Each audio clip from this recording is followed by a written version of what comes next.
5 choses qui font baisser tes notes sans que tu t'en rendes compte. Numéro 1, la nutrition. Pourquoi est-ce que la nutrition, ça peut être un problème? En fait, il faut que tu imagines ton corps comme une voiture. Si dans une voiture qui roule à l'essence, tu mets du diesel, ça va pas marcher. Et bien là, c'est la même chose. Ton cerveau et ton corps, ils ont besoin d'avoir les bons nutriments qui rentrent dedans pour être efficaces. Donc si toi, tu nourris ton cerveau avec du McDo tous les jours, tu ne pourras pas être efficace. Si tu manges du sucre tout le temps, tu ne pourras pas être efficace. Le problème, c'est qu'en prépa, tout le monde délaisse carrément son alimentation parce que tout le monde est déjà sous pression, tout le monde souffre presque d'avoir plein de stress partout et ils se disent ouais, bah, j'ai le droit de me faire plaisir de temps en temps, sans se rendre compte qu'en fait, se faire plaisir comme ça, c'est exactement ce qui empire la situation. Manger comme ça du McDo une fois par semaine, aller manger des grecs, aller manger des frites à la cantine, c'est vraiment ça qui va faire que tu auras un peu moins de concentration en cours. Donc, tu vas devoir retravailler ton cours après le cours. Donc, tu vas prendre du retard. Et donc, tu n'auras pas fait les exercices. Et donc, le cours d'après t'arrive, tu n'es pas préparé. Et ça fait un cercle vicieux comme ça. Là, tu as l'impression que j'exagère parce que oui, c'est pas un McDo de temps en temps qui va te faire rater tes études. Mais en fait, si tu prends l'habitude de manger trop gras, trop sucré tout le temps, bah forcément, tu auras des répercussions sur tes notes. Donc si tu veux mettre toutes tes chances de ton côté et si tu sens que tu es prêt à faire cet effort pour réussir à avoir des meilleures notes et pour avoir des meilleures écoles par la suite, bah en fait, ça vaut le coup d'essayer de changer un petit peu ton alimentation. Donc, comment est-ce qu'on fait pour essayer de régler ce problème? En fait, la solution, tu la connais. Tu essayes de manger plus sain et franchement, tu sais ce que ça veut dire manger plus sain. Ça veut dire manger plus de fruits et de légumes. Ça veut dire pas manger de sucreries. Ça veut dire on arrête les gâteaux. Ça veut dire les céréales le matin, tu essayes d'arrêter. Ça veut dire éviter les fast-foods. Je vais pas t'apprendre à manger de manière saine parce que c'est pas une chaîne de nutrition et parce que tu sais comment on mange sainement. Je vais quand même te donner 2 tips qui sont un petit peu bizarres et que j'aurais pas trouvé si je m'étais pas renseigné sur internet sur des sujets plus précis de nutrition. Le premier, c'est de pas manger de glucides le matin, donc de pas manger de pain, pas manger de céréales, pas manger de chocolat chaud, pas de sucre en gros et pas de sucre lent non plus. Et je vais sûrement passer pour un terroriste, mais moi, ce que je mangeais le matin, c'était une boîte de thon avec de l'huile d'olive. Et c'était super bon. Et ça me permettait surtout, en fait, d'être concentré en cours. Parce qu'en fait, j'étais pas du tout en train de digérer. Parce qu'en fait, pour te la faire rapide, ton corps met beaucoup plus de temps à digérer les glucides que les protéines ou que les matières grasses. Et donc, si tu bouffes plein de glucides le matin, tu bouffes plein de pain par exemple, bah, tu seras un petit peu endormi en cours. Et le deuxième tips, c'est de faire des siestes après les repas. Bon, le matin, c'est un peu compliqué de faire une sieste parce qu'en vrai, bah, tu viens de te réveiller, tu manges à peine, tu vas pas te rendormir. Mais moi, ce qui m'a beaucoup aidé, c'est après le repas de midi, de remonter dans ma chambre d'internat, de faire une sieste de 20 minutes. Comme ça, je digérais. Comme ça, je digérais plus vite, en fait, surtout. Et comme ça, quand j'étais en cours, j'avais déjà digéré. Et pendant que tout le monde était là, un petit peu fatigué parce qu'il venait de manger, et on reprend le cours comme ça, moi, j'étais à fond, j'étais parfaitement concentré, et ça m'a permis tout simplement de ne pas prendre de retard sur le cours. Numéro 2, le sport, ou plutôt l'absence de sport. Pourquoi c'est un problème? Là encore, il faut que tu t'imagines que si tu es en bonne santé, ton cerveau, il sera mieux, et donc, au final, tu auras des meilleures notes. Si ton cerveau il est dans les meilleures conditions, bah, on peut s'attendre quand même à avoir une meilleure concentration et au final des meilleures notes. Et le truc, c'est qu'en prépa, absolument tout le monde arrête le sport. Tout le monde. À part 2 ou 3 malades mentaux, tout le monde arrête le sport. Et bien en fait, si tu veux maximiser tes chances de réussir ton concours, je te conseille de faire partie de ces 2 ou 3 malades mentaux. Comment est-ce qu'on résout ce problème?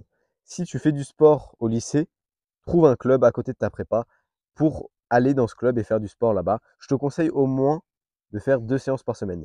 Et si tu ne faisais pas de sport au lycée, c'est pas grave, réfléchis à un sport que tu aimerais bien tester et teste-le. Et pendant un an, tu vois ce que ça donne. Tu vois si tu aimes bien et tu te forces juste à aller à tous les cours, même si tu as des maths à faire, même s'il y a tel truc, tel truc. L'idée, c'est que ce temps de sport, en fait, c'est pas du temps perdu pour ton travail. C'est du temps où tu vas mettre ton corps dans les meilleures conditions et donc aider ton cerveau à avoir des meilleures notes au final. Je te conseille là aussi d'aller dans un club parce que tu es un petit peu obligé d'y aller. Genre, tu as un horaire précis dans lequel tu dois aller et en plus, tu as payé.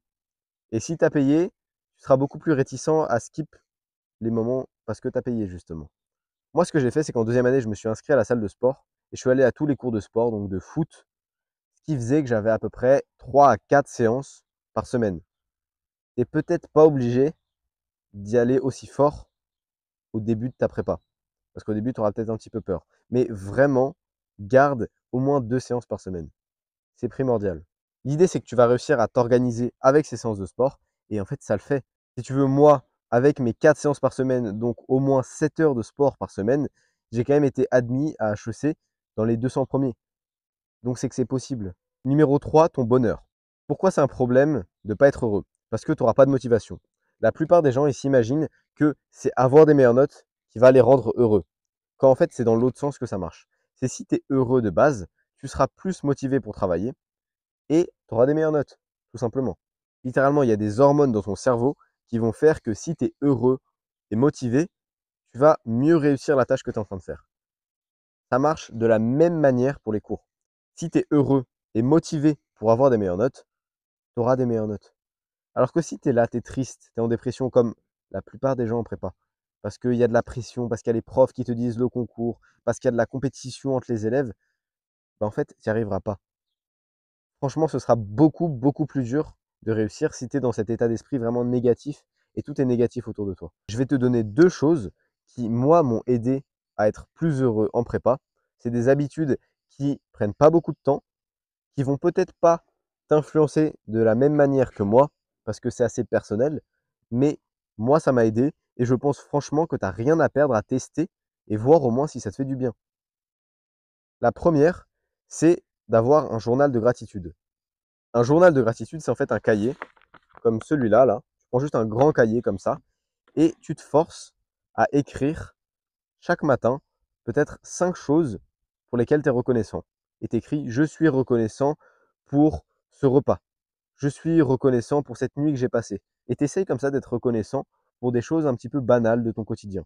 L'idée, c'est que petit à petit, tu vas avoir les réflexes de te dire: bah, je suis reconnaissant pour telle chose. Je suis reconnaissant pour cette vidéo que je suis en train de tourner.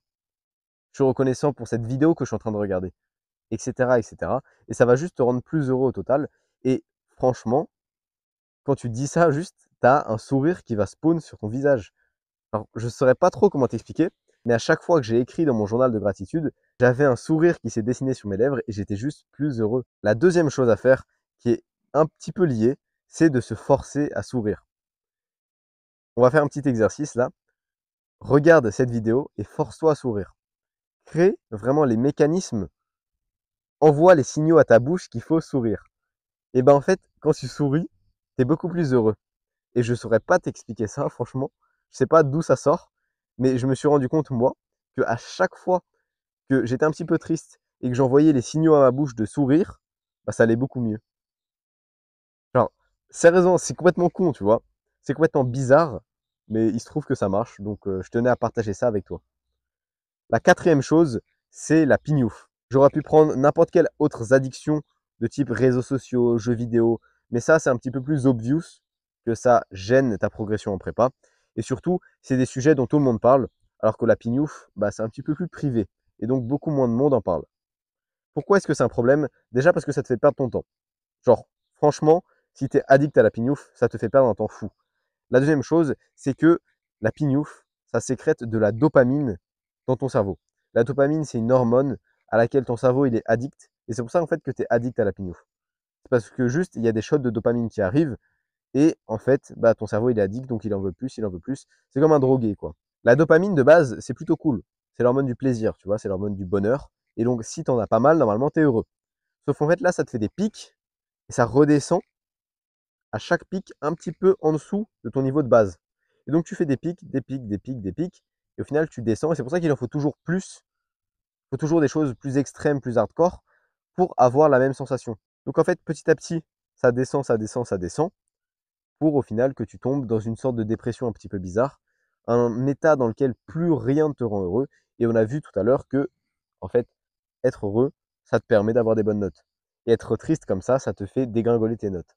La plupart des élèves augmentent leur consommation d'addictions en tout genre parce que la prépa, c'est un environnement stressant dans lequel, encore une fois, tu as envie d'avoir des petits moments rien qu'à toi où tu veux te faire plaisir.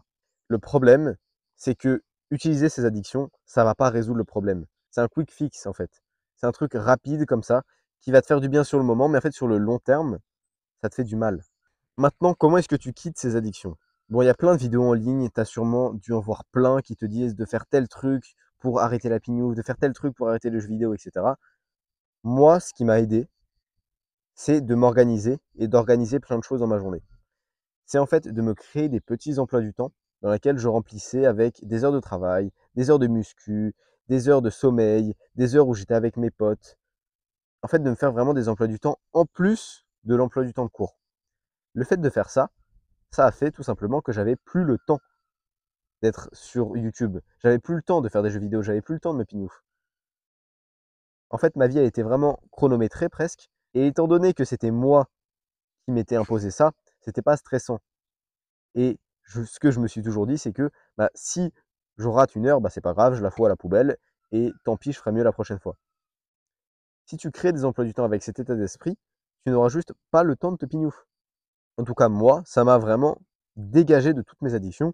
Et même si pour l'instant, je suis pas encore exemplaire sur ce point-là, genre franchement YouTube, j'ai encore un petit peu de mal à complètement m'en débarrasser. Les périodes pendant lesquelles j'ai été productif et où j'avais fait des emplois du temps, j'avais aucun problème avec YouTube. Numéro 5, les amis. En prépa, il y a pas mal de monde qui sont introvertis, qui ont des bonnes notes, mais qui sont pas forcément les plus à l'aise socialement. Et honnêtement, c'était mon cas. Et c'est un problème, parce que déjà, si tu n'as pas d'amis, tu vas te retrouver seul dans un environnement où tu as de la pression, et franchement, c'est super dur à vivre. Moi, je sais que si je m'étais pas trouvé des bons amis assez rapidement, j'aurais sûrement eu beaucoup plus de mal à vivre ma prépa. Et si tes amis, c'est des branleurs ou des gens qui vont faire des jeux vidéo ou être sur leur téléphone tout le temps, bah en vrai, ils vont sûrement t'influencer, pas dans la meilleure des manières, tu vois. La façon dont ils risquent de t'influencer, c'est plutôt en t'incitant à aller jouer à Brawl Stars avec eux.